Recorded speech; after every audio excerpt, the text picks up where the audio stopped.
Hello viewers, welcome to my channel. என் பயணம் உங்களுடன். இன்றைக்கி நம்ம வெண்ணெய் செய்கிறது எப்படி அப்படின்னு பார்ப்போம். பாலாடையிலிருந்து நம்ம மிக்ஸி வாங்கும் போது இந்த மாதிரி ஒரு பிளேட் கொடுத்துருப்பாங்க. இது வந்து வெண்ணெய் எடுக்கிறதுக்கு தான். ஸோ ஆர்டினரியாக நம்ம யூஸ் பண்ணுற அந்த சில்வர் பிளேடை ரிமூவ் பண்ணிவிட்டு இந்த பிளேடை ஃபஸ்ட்டு ஃபிட் பண்ணணும். மிக்ஸி வாங்கும்போது சின்ன துடுப்பு மாதிரி பிளாஸ்டிக்கில் கொடுத்துருப்பாங்க. அதையை வச்சு நம்ம லைட்டாக அந்த நட்டை லூஸ் பண்ணிட்டோம்னா அந்த சில்வர் பிளேடை ரிமூவ் பண்ணிடலாம். அப்புறம் கையிலேயே இந்த பிளாஸ்டிக் பிளேடை வந்து செட் பண்ணிக்கலாம். அப்படியே டைட் பண்ணிவிட்டு இப்போ வந்து ஒரு வாரம் எடுத்து வச்சு அந்த ஆடை எடுத்துருக்காங்க. இப்போ ஒரு வாரம் சேர்த்து வச்சுருக்க அந்த ஆடையை எடுத்து அந்த மிக்ஸி ஜாரில் நல்லா ஆட் பண்ணிக்கிறாங்க. அம்மா எப்பயும் இந்த மெத்தடில் எடுப்பாங்க. அதனால் அம்மா வீட்டில் எடுத்த வீடியோ தான் இது. நல்லா கையில் எல்லாம் அந்த கப்பில் இருக்க ஆடையை வந்து சேர்த்திட்டு ஒரு கப் அளவுக்கு தண்ணியும் ஒரு ட்ரே அளவுக்கு ஐஸ் க்யூப்ஸும் எடுத்துக்குவாங்க.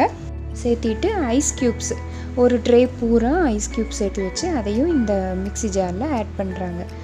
ஆட் பண்ணி நல்லா அப்படியே மிக்சியில் வச்சு அடிச்சுட்டே இருப்போம். பாருங்களேன், ஃபஸ்ட்டு வந்து தண்ணி மாதிரி இருக்குது. போக போக அது வந்து அப்படியே க்ரீமியாகி கொஞ்சம் நேரத்தில் கட்டி கட்டியாக அந்த மேலே வந்து செட்டில் ஆகும். நல்லா செட்டில் ஆனதுக்கப்புறம் ஒரு ரவுண்டாக மூடியிலே படியும். அப்போ எடுத்து பார்த்தா இந்த மாதிரி மேலவே அவ்வளோ க்ரீமியாக அந்த வெண்ணெய் வந்து படிஞ்சிருக்கு. பாருங்கள், மிக்ஸி ஜார் ஓப்பன் பண்ணி பார்த்தா இவ்வளோ வெண்ணெய் அவ்வளோ அழகாக வந்து திரண்டு வந்துருச்சு. ஆனால் ஒரு சிலருக்கு வந்து இது ரொம்பவே டிஃபிகல்ட்டான ப்ராசஸாக இருக்கும்.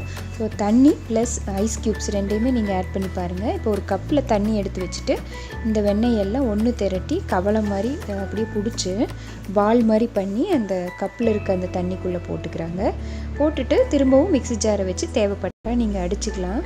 ஐஸ் க்யூப்ஸ் போட்டு இப்போ அந்த கப்பில் இருக்க அந்த வெண்ணெய் இருக்கு இல்லையா, அதை அப்படியே அழகாக திரட்டி நம்ம எடுத்தோம்னா அதில் இருக்க அந்த ஒரு மாதிரி தண்ணி மாதிரி இருக்கிறது எல்லாமே இந்த தண்ணியில் மிக்ஸ் ஆகி வந்துடும்.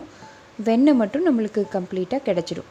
எதுக்காக தண்ணியில் போடுறோம் அப்படின்னு பார்த்தீங்கன்னா, அந்த வெண்ணெயை வந்து அழகாக பால் பண்ணுறதுக்காக தான் தண்ணியில் போடுறோம்.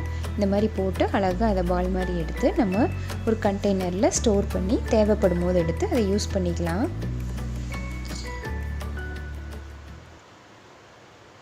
பாருங்கள், பார்க்கவே ரொம்ப அழகாக இருக்குது. இன்னொரு டிப்ஸ் என்ன அப்படின்னு பார்த்தீங்கன்னா, பாலை நல்லா காய்ச்சணுமா. பாலை நல்லா காய்ச்சி நம்ம எடுத்துகிட்டு தேவைக்கு தகுந்த அளவு மீதியை ஃப்ரிட்ஜில் வச்சுட்டா, தேவைக்கு தகுந்த அளவு பாலை எடுத்துகிட்டு மீதி பாலை ஃப்ரிட்ஜில் வச்சிடணும். அப்படி ஃப்ரிட்ஜில் வைக்கும் போது தான் அதிக அளவுக்கு ஆடை வந்து சேரும் அப்படின்னு அம்மா சொன்னாங்க. ஸோ இந்த மாதிரி ஃப்ரிட்ஜில் வச்சு நீங்கள் எடுத்து வச்ச அந்த ஆடைகளை ஒரு வாரமோ இல்லை 10 நாளைக்கு ஒரு தடவையோ இந்த மாதிரி நீங்கள் வெண்ணெய் எடுத்துக்கலாம். ஸோ இந்த டிப்ஸ் எல்லாம் உங்களுக்கு ரொம்ப யூஸ்ஃபுல்லாக இருக்கும்னு நினைக்கிறேன். கண்டிப்பாக ட்ரை பண்ணுங்கள். தேங்க்யூ ஸோ மச் ஃபார் வாட்சிங்.